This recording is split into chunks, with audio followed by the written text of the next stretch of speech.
Ashley was sitting in the cafe furtively watching the young couple at another table at first glance. They looked like a normal couple who'd stopped for lunch, but Ashley immediately noticed the girl's unnatural smile and the man's relaxed pose contrasted by his overly wary gaze. She recognized the man before she even saw his face. He had changed a lot. He lost weight, had a beard now, probably just to hide the childishly chubby cheeks that didn't want to go away over the years, and his messy blonde hair was neatly styled. 20 years ago, this man was a programmer with a sparkling gaze and a desire to transform the entire digital world. But now, he was a completely different person. Ashley shifted her gaze to the girl and thought, "You still like the same type of girls, Joshua." Ashley smirked. The girl was very skinny with almost no makeup, though Ashley guessed that there was makeup on her face, but it was expensive and looked natural, and she had gorgeous thick brown hair. Ashley's cell phone buzzed quietly on the table. "Mom, I'm sorry, I'm going to be a little late. I'm stuck in a terrible traffic jam on the highway." "That's okay, dear. I'm in no hurry," Ashley texted back and smiled.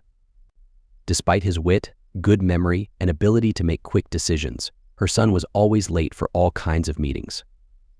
Even when he left the house early, he always got into some situation that made him late: a traffic jam, a car breakdown, or an unexpected request from a stranger that Ashley's son couldn't refuse. Ashley ordered another cup of coffee and looked at the couple again. The man was still in the same relaxed pose, but the girl was no longer hiding her irritation. She was angrily showing something on her phone and pointing her finger contemptuously at her order.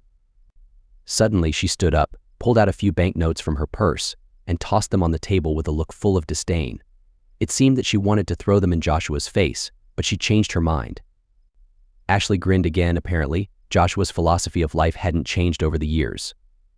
Ashley hadn't seen him for 20 long years. Ashley suffered a lot when they broke up. She was hoping Joshua would change his mind and come back to her, but soon it turned out he'd signed a new contract and moved abroad again. When her son was born, she simply didn't have time to think about Joshua, and then the woman completely forgot about him. But one day, several years later, the algorithm of social networks showed her Joshua's photo. Curiosity made the woman visit his profile.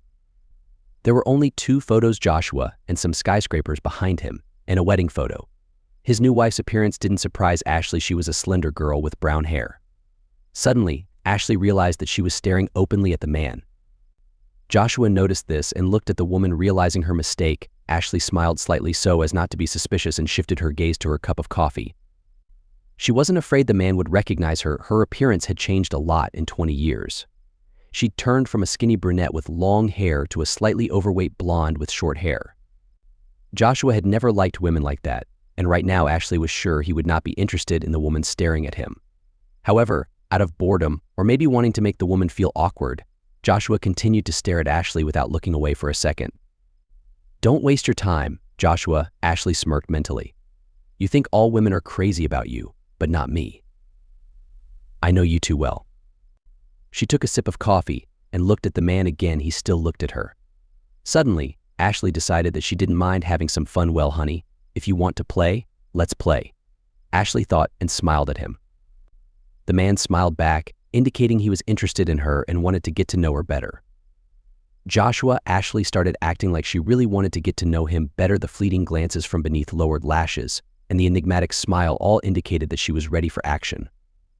"Any other woman would certainly believe you liked me, Joshua, but I know what you're thinking of me right now, a chubby lady who believes you like her curves, but you just want to make fun of me, Joshua." Deciding to continue the game, Ashley got up and headed for the bathroom, keeping flirting, looking at Joshua and swaying her hips slightly. There, she looked in the mirror and laughed. It was really interesting to watch a man who didn't realize she knew him. Joshua's face expressed interest. He was smiling, but there was contempt and mockery in the depths of his gaze. After fixing her hair and applying lipstick, Ashley walked back to her table. To her surprise, Joshua was still there. Apparently, he had decided to win this game, but Ashley knew what he was going to do. He was going to humiliate her. He was going to silently walk past her with a contemptuous look, or even tell her that she was just a fat old woman who wasn't worthy of him. Suddenly, Ashley realized that she was chuckling at her own thoughts, and Joshua could see it. She realized that the man understood everything. He understood that now she was the one who was winning the game, not him. Ashley shook her head, pushing the braid that didn't exist back, and looked at Joshua. There was no longer a smile on his face. He was looking intently at the woman. and it seemed as if his gaze was screaming, "No way. Is it really her?" Ashley hurried to her table. She was so engrossed in the game and her own thoughts that she stopped controlling her facial expression. She glanced at Joshua and became even more nervous. He had already stood up and was heading toward her. Ashley didn't want to talk to him and was about to leave the cafe when the door opened noisily and Scott entered. "Mom." Ashley's son shouted, ignoring all the other people in the cafe. "I'm sorry, I didn't plan to be late." He quickly made his way to Ashley's table and noisily sat down across from her, smiling broadly at his mother. "Hi. Have you had lunch yet?" The woman noticed Joshua stop and stare at Scott. There was no longer superiority or self-confidence on his face.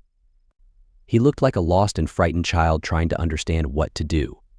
"No, Scott, I'm waiting for you," the woman smiled contentedly. She had won this game. Satisfied with her victory, Ashley focused on talking to her son. She didn't see her son that often, and right now she didn't want to waste time thinking about the man she had loved 20 years ago and who had come into her life again, so unexpectedly came into my life, Ashley thought. "No, he didn't come into my life, he just flashed before my eyes. I will never let him into my life again." Scott was a third-year student at a technical university. He came home only for summer breaks.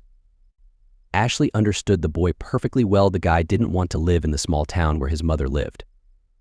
There was nothing in this town except the local cafe and the library, and he had no friends left in his hometown. All of them had left for the big cities. A couple of times a year, Ashley went to the big city to see her son and to do some shopping. She preferred to buy her clothes in large shopping malls in the big city. Unfortunately, there were no high-quality, stylish plus-size clothes available in local stores. Of course, she could buy clothes online, but after all, she wasn't traveling to the big city just to buy clothes, but first of all to see her son. Usually, the woman rented a small apartment for a few days, and Scott moved in with her. For that time, they spent a lot of time together. Scott would accompany his mother to shopping malls, show the new places she hadn't seen yet, and go to new restaurants on such days. Scott usually canceled all meetings with his friends and didn't stay late at the university. After seeing her son off to university, Ashley cleaned the apartment, washed the dishes after breakfast, took a shower, and went for a walk in the local park. She liked such walks by herself. While walking alone, she could think about things she didn't have time to think about at home. Sometimes she would stop by some cafe to have a cup of coffee or wait for her son to have lunch together. Today, Scott called her and told her that their last lecture had been canceled and he would be there soon. They planned to meet at a cafe in the center of the park, have lunch, and then drive to one of the new shopping centers. During lunch, Ashley had forgotten about the unexpected encounter with her ex, but he decided to wait for the woman. When Ashley and her son left the cafe and headed for the nearest bus stop, the door of one of the cars parked on the side of the road opened, then Joshua stepped out of it. The man walked towards them. "Ashley, is that you?" Joshua blocked the way for the woman and the guy. "You're mistaken," Ashley smiled as calmly as possible, showing no emotion. "No," Joshua exclaimed stubbornly and grabbed Ashley's arm. "I'm not mistaken, it's you, Ashley." "Hey, Mr. Scott intervened, stepping between his mother and the man bothering her. "Get your hands off my mom right now." Scott jerked the man's hand sharply away from Ashley's arm. "She told you she is not Ashley. You better get away from her right now," the boy glared menacingly. "Sorry," Joshua said quietly, turned around, and headed towards the car. "What was that?" Scott asked his mother when they got on the bus. "You mean that man?" Ashley decided not to hide from her son that she did know Joshua. "I dated him when I was young. The breakup was painful for me, which is why I don't want to talk to him." "So painful that you haven't forgiven him in so many years?" Scott chuckled. "Let's just say I'm convinced that people, especially men, never change. Moreover, their bad qualities get worse over the years. That's why I don't want to communicate with a man who acted like a jerk 20 years ago. I don't even want to think about what he might be capable of now." "By the way, great job. You quickly understood what to do," Ashley praised her son. "Well, what else was I supposed to do?" The flattered Scott laughed. "If my mom told some idiot she wasn't Ashley, it's better for him to believe it." "You're so menacing." The woman hugged her son with a smile. The rest of the day was going great. Tired of shopping, Ashley and her son decided to go to the cinema, which was located in the same mall. After watching a movie, they had dinner at a small restaurant and returned home. In the morning, after seeing her son off to university, Ashley decided to try on her new clothes instead of going for a walk. Then she felt an irresistible urge to go for a walk in one of her new dresses. She put her coat over the dress, and without buttoning it up, she left the apartment. The woman walked leisurely along the park alley and thought about yesterday's situation. Of course, after the pain Joshua had caused her, he wasn't worthy of even a fleeting thought of him, but Ashley wanted to prove to herself that she really didn't feel anything for him anymore, neither love nor hate. I've never met such a smart girl before. There are many girls much smarter than me at the university. They can't be stupid considering their specialization. You don't have to be smart to buy a term paper and then just read it at the time. Such a compliment from a promising young computer genius who already worked for a big foreign company in his third year of university sounded like a Nobel Prize. I didn't realize you were just a cruel, selfish jerk back then, so I wasn't smart at all, Ashley grinned. Oh my goodness, everything you cook is so delicious. Can you make soup? Ashley was happy to hear that and only nodded silently. Can you make me some soup, please? They went to the grocery store and Joshua bought everything they needed for the sew.